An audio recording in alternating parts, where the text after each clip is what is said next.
Everyone, मैं नऊ मलिक आप सबका बहुत बहुत स्वागत करती हूँ आपकी इस छोटी सी और प्यारी सी क्लास में, जिसमें आज हम बात करने वाले हैं भारत में अपनी आजादी के बाद से पंचवर्षीय योजनाएं, कितनी योजनाएं हुई हैं, किस योजना का क्या लक्ष्य रहा था, क्या उसने अपना लक्ष्य हासिल किया था, और उसकी दूसरी बात बचा कि कौन सी योजना में आपका अवकाश लेना पड़ा था, उसका कारण क्या था। तो आज हम शुरू करेंगे अपनी पंचवर्षीय योजनाओं को, क्योंकि आपका 1 से 2 क्वेश्चन आजकल जरूर पूछे जा रहे हैं कि भैया इस योजना से क्या निष्कर्ष निकला था, या ये वाली फलानी योजना आपकी किस मॉडल पर आधारित थी, क्या हमने उसमें अचीव किया था। तो शुरू करते हैं, और पहले ही मैं माफी मांग लेती हूं कि ये क्लास हो सकता है बच्चा 10 मिनट से ऊपर जाए। टोटल तो 12 पंचवर्षीय योजना है ना। तो चलिए शुरू करते हैं। सबसे पहले तो बच्चा पंचवर्षीय योजना को हमने कहां से लिया है? मैम ये जो प्रावधान है ये हमने यूएसएसआर से लिया है ना। पंचवर्षीय योजना का प्रावधान मतलब 5 सालों का एक मॉडल तैयार करना, किसी भी देश को विकास की ओर ले जाने के लिए अलग अलग क्षेत्रों में काम करना। ठीक है, तो आपका सबसे पहले जोसेफ स्टालिन पहले व्यक्ति थे जिन्होंने यूएसएसआर मतलब आज के रशिया में बच्चा 1928 में 5 ईयर प्लान को आपका क्या किया था? लागू किया था। अब अपने भारत में 5 ईयर प्लान को देखते हैं। तो पहली पंचवर्षीय योजना, जैसे कि मैंने आपको बताया बच्चा, कि ये एक तरह से ना आपका अपने देश में या अपने देश को विकास की ओर आगे ले जाने के लिए अलग अलग सेक्टर में काम करने के लिए 5 साल का एक मॉडल तैयार करते थे, उसके लिए फंड एलोकेट करते थे। तो आपका 1951 में भारत की पहली पंचवर्षीय योजना आती है। आजादी के बाद, जैसे मैं हमेशा कहती हूं, हमारे पास कुछ था नहीं, अंग्रेज सब लूट के चले गए थे, हमारे पास जो थी वो हमारी धरती मां थी, तो हमको उसी में ही आगे विकास की तरफ बढ़ना था। तो पहली जो आपकी पंचवर्षीय योजना थी वो आपकी कृषि पर आधारित थी, एग्रीकल्चर में हम कैसे बूम ला सकते हैं उस पर आधारित थी। तो एक एक पंचवर्षीय योजना को अब चलते हैं, आगे बढ़ते हैं। क्या क्या उनके आपके लक्ष्य निर्धारित किए गए थे, क्या अचीव की थी, कौन सी फेल कर गई थी, कौन सा योजना अवकाश लेना पड़ा था। शुरू करते हैं पहले से। पहली पंचवर्षीय योजना आपका थोड़ा सा जान लीजिए बच्चा एक तरह से, क्योंकि इसमें मेरे को एक सवाल और करवाना है। 1951 से 2017 तक भारत की जो अर्थव्यवस्था का मॉडल था बच्चा, वो आपका पंचवर्षीय यानी कि 5 साल तक के अंदर अंदर हमको देखना था कि भैया एक विकास की तरफ किसी सेक्टर को कैसे लेकर जाना, चाहे वो समावेशी विकास हो, चाहे एक पर्टिकुलर सेक्टर पर हो।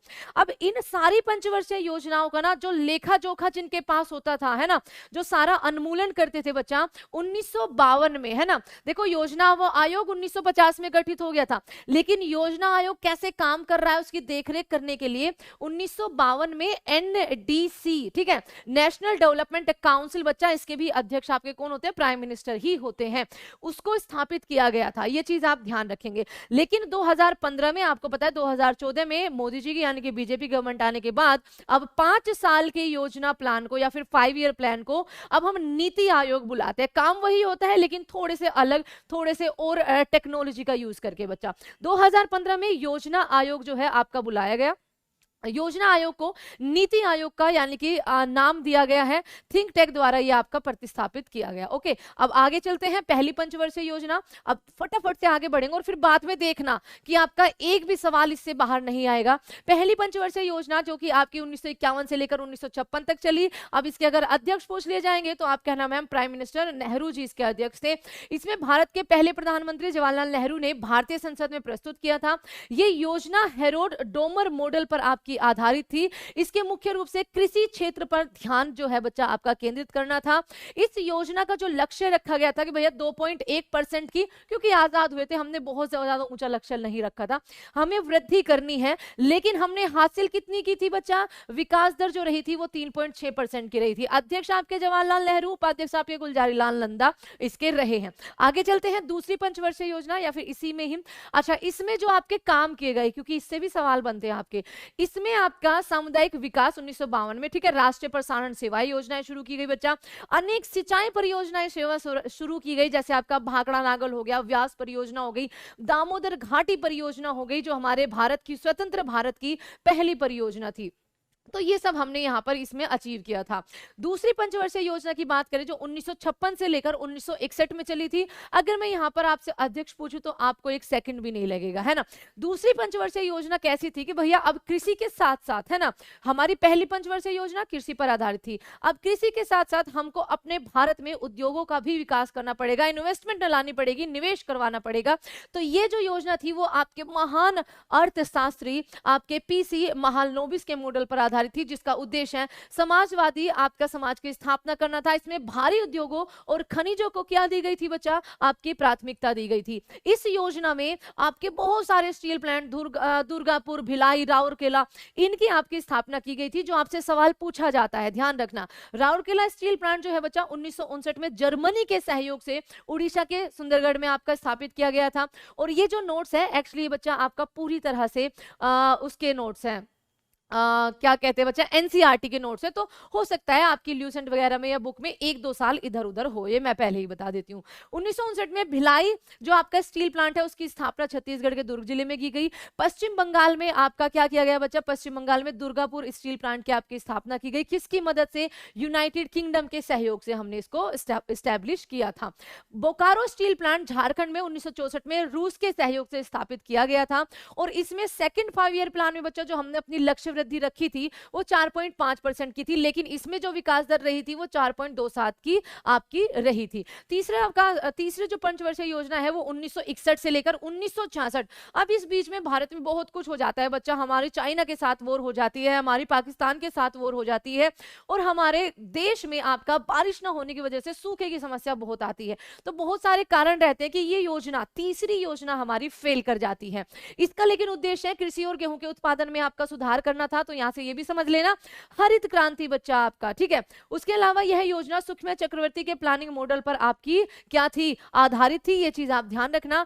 लक्षित वृद्धि इसमें 5.6 की थी, ठीक है, लेकिन जिसमें हमने हासिल कितनी की थी, केवल 2.4% रही थी। इस योजना की विफलता का प्रमुख कारण जैसे मैंने आपको बताया, आपका चाइना के साथ वॉर, फिर पाकिस्तान के साथ वॉर, और फिर बच्चा आपका सूखा, है ना। इसकी विफलता के कारण सरकार को 1966 से लेकर 1969 तक योजना अवकाश देना पड़ा, ठीक है। क्या करना पड़ा बच्चा, योजना अवकाश।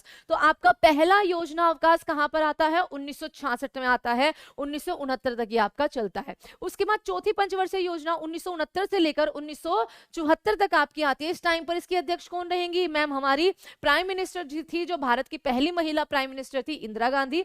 इंदिरा गांधी के कार्यकाल के दौरान इसको पेश किया गया था। इस योजना में गोडगिल फॉर्मूला जो है बच्चा, उसके आधार पर स्थिरता के साथ विकास और आत्मनिर्भर भारत को बनाना था, ध्यान रखना। इसमें 1969 में 5वें वित्त आयोग ने डी.आर. गोडगिल फॉर्मूले के तहत 3 राज्यों असम, नागालैंड और जम्मू कश्मीर बच्चा, उसको विशेष राज्यों की श्रेणी में रखा गया था। इसी पंचवर्षीय योजना में 1969 में बच्चा आपका 14 बैंकों का राष्ट्रीयकरण भी हो गया था। ये चीज भी आप ध्यान रखेंगे। इस योजना में हरित क्रांति ने कृषि को बढ़ावा दिया था। 1960s के दशक में बच्चा हरित क्रांति आपकी लाई गई थी, जैसे मैंने अभी पीछे बताया है आपको। हरित क्रांति की शुरुआत 1960 के दशक में नॉर्मन बोरलॉग आपका पूरे विश्व में, ठीक है, अगर हरित क्रांति के जनक माने गए हैं नॉर्मन बोरलॉग, और हमारे भारत में एम.एस. स्वामीनाथन। 1969 में 14 बैंकों का राष्ट्रीयकरण, जैसे कि मैंने आपको बताया है। इस योजना की लक्षित वृद्धि कितनी रखी गई थी, 5.6 की, इसको हमें पाना है, लेकिन कितनी पाई थी, 3.6। तो एक तरह से ये आपकी क्या कर गई थी बच्चा, फेल कर गई थी। 5वीं पंचवर्षीय योजना मोस्ट इंपोर्टेंट, यहां से इंदिरा गांधी जी ने गरीबी हटाओ का नारा दिया था।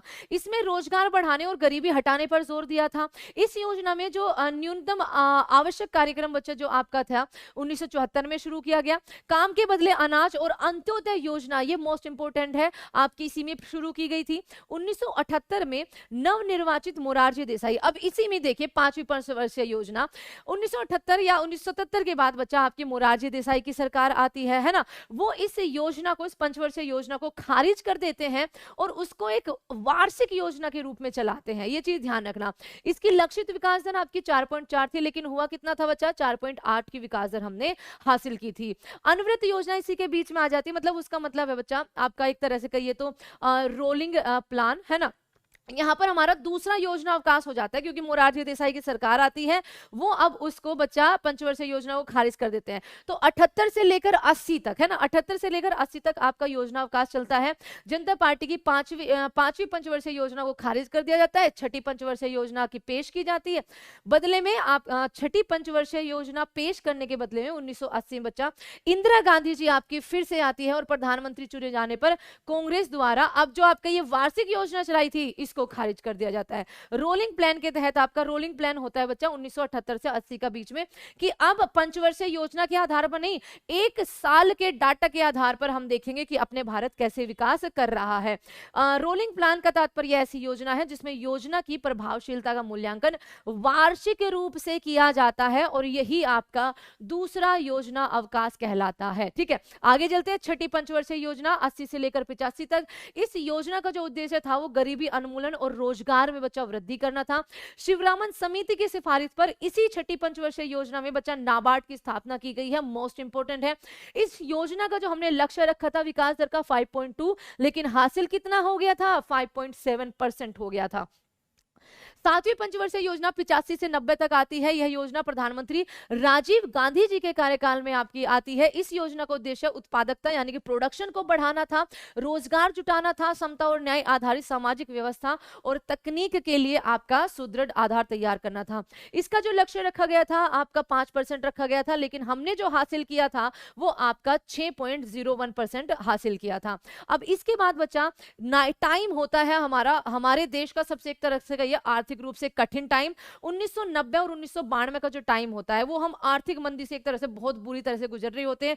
इसी टाइम से पीएम नरसिम्हा राव पीएम होते हैं, उनकी सरकार होती है, और उनकी सरकार में मनमोहन सिंह आपके बच्चा क्या होते हैं? वित्त मंत्री होते हैं, जो आपकी LPG लेकर आए थे, लिबरलाइजेशन, प्राइवेटाइजेशन और आपका ग्लोबलाइजेशन। और यहीं पर तीसरा योजना अवकाश होता है। क्या होता है? यही आपका तीसरा योजना अवकाश होता है। इसका कारण कि भैया भारत आर्थिक रूप से बिल्कुल भी उस टाइम पे सशक्त नहीं था। 1990 से 92 में बच्चा आपका क्या होता है? बहुत सारे इकोनॉमिक रिफॉर्म किए जाते हैं और आपका योजना अवकाश रखा जाता है। अब इसके बाद आठवीं पंचवर्षीय योजना को 92 से 97 के दौरान चलाया जाता है। इसका प्रमुख उद्देश्य आपका सर्वांगीण मानव विकास करना था। इसी में प्रधानमंत्री रोजगार योजना जो है वो आपकी शुरू की गई थी। 1 जनवरी 1995 को भारत विश्व व्यापार संगठन, जिसका हेडक्वार्टर बच्चा आपका कहां पर है? जेनेवा में है, इसका सदस्य बन जाता है। इसकी जो लक्षित वृद्धि दर रखी गई थी आठवीं पंचवर्षीय योजना की वो 5.6% थी, लेकिन भारत ने जो हासिल की थी वो 6.8% थी।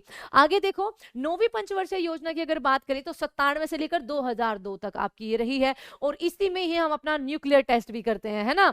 आपके प्रधानमंत्री होते हैं अटल बिहारी वाजपेयी जी। इसमें आपका सर्वोच्च प्राथमिकता समाज न्याय और समानता के साथ विकास को दी गई थी, कि भैया केवल ऊपर वालों का विकास नहीं हो, पूरे भारत में हर एक नागरिक का विकास हो।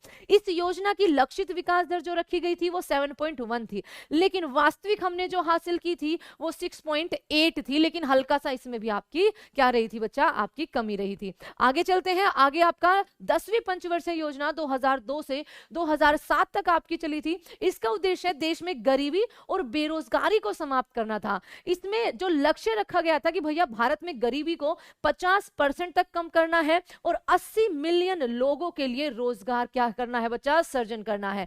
इसमें लक्षित जो विकास दर रखी गई थी वो आपकी 8.1% रखी गई थी। भारत ने जो हासिल की थी वो आपका 7.6% हासिल की थी। 10वीं के बाद 11वीं पंचवर्षीय योजना 2007 से 2012 के बीच में रखी गई है बच्चा, चली थी। इसका जो लक्ष्य था वो आपका सर्वांगीण विकास, समावेशी विकास था, बहुत तेजी से विकास हो, इस पर यह आधारित थी। इस योजना पर शिक्षा पर बहुत ज्यादा जोर दिया गया। और ध्यान रखना बच्चा, 2009 में जो आपका एजुकेशन एक्ट आया था, है ना, जो पास आपका हुआ था या फिर लागू कह सकते हो 2010 में हुआ था, है ना। आपका 6 से 14 साल के बच्चों के लिए शिक्षा निःशुल्क और अनिवार्य होनी चाहिए, ये आपका 2009 में एक्ट आया था और आपका 2010 में पारित हुआ था। और ये कहां से कनेक्टेड है? ये आपका 86वां जो संविधान संशोधन होता है 2002 का बच्चा, जिसमें एक फंडामेंटल ड्यूटी और एक बच्चों का अधिकार जोड़ा जाता है, और इसको अधिनियम के तहत 2009 में लाया जाता है, 2010 में लागू किया जाता है। और यही बात सिंपल बच्चा आपकी यहाँ पर लिखी हुई है। आगे चले तो जो हमारी 11वीं पंचवर्षीय योजना थी उसकी जो लक्षित वृद्धि थी वो 9% रखी गई थी, लेकिन हमने 8% जो है वो हासिल करी थी। 2012 से लेकर 2007 2017 तक बच्चा 12वीं पंचवर्षीय योजना, इस योजना का मुख्य उद्देश्य तीव्रता से अगेन वही बच्चा जल्दी से समावेशी विकास हमारा करना था। और इसमें जो हमने योजना के अंत तक प्रजनन दर जो रखी थी बच्चा वो 2.1 का लक्ष्य रखा था, है ना। ये इंपॉर्टेंट है, ये आपका पूछा जाता है। और इसी में ही अब आगे अगर हम करें तो 1 जनवरी 2015 को नीति आयोग का आपका गठन किया जाता है, जिसके अध्यक्ष हमारे पीएम अभी भी कौन है, नरेंद्र मोदी है। सीईओ की बात करें तो बीवीआर सुब्रमण्यम, है ना, बीवीआर आपके सुब्रमण्यम अभी के लिए आपके क्या है, सुब्रमण्यम सीएम है। उपाध्यक्ष की बात करें तो सुमन के बैरी है ना, सुमन के बैरी इसके उपाध्यक्ष हैं। और बात करें पहले सीईओ नीति आयोग के तो वो अमिताभ कांत हो जाएंगे, अमिताभ कांत हो जाएंगे। और बच्चा योजना अवकाश का बहुत सिंपल है याद करना, हमारी टोटल जो 5 ईयर प्लान है ना, टोटल 5 ईयर प्लान है वो 12 है। बस पहला याद कर लेना, योजना अवकाश 1966 में किस वजह से आया था, चाइना पाकिस्तान और सूखे के कारण आपका। और इसी में ही आप 12 ऐड कर देना, 1978 हो जाएगा। आपका मोरारजी देसाई की सरकार ने उसको क्या कर दिया था, वार्षिक योजना में तब्दील। और उसके बाद बच्चा फिर से 12 ऐड कर देना, 90 हो जाएगा 1900। उसमें क्या हो गया था, भारत आर्थिक तंगी से बहुत ज्यादा गुजर रहा था। तो ये थी आपकी पंचवर्षीय योजना की एक छोटी सी और प्यारी सी क्लास। आपका हर एक क्वेश्चन यहां से बन जाएगा बच्चा, बस आपको इसको दोबारा से अच्छे से देखना है ना। Thank you so much everyone, इतना ज्यादा प्यारी 10 मिनट शो को देने के लिए। और मेरी क्लास डेली शाम को 6 बजे होती है एसएससी वाला पर, आप उसको भी जरूर देखिए। तो ये थी आपके लिए एक पंचवर्षीय योजना क्लास, उम्मीद है आपको पसंद आएगी। Thank you so much.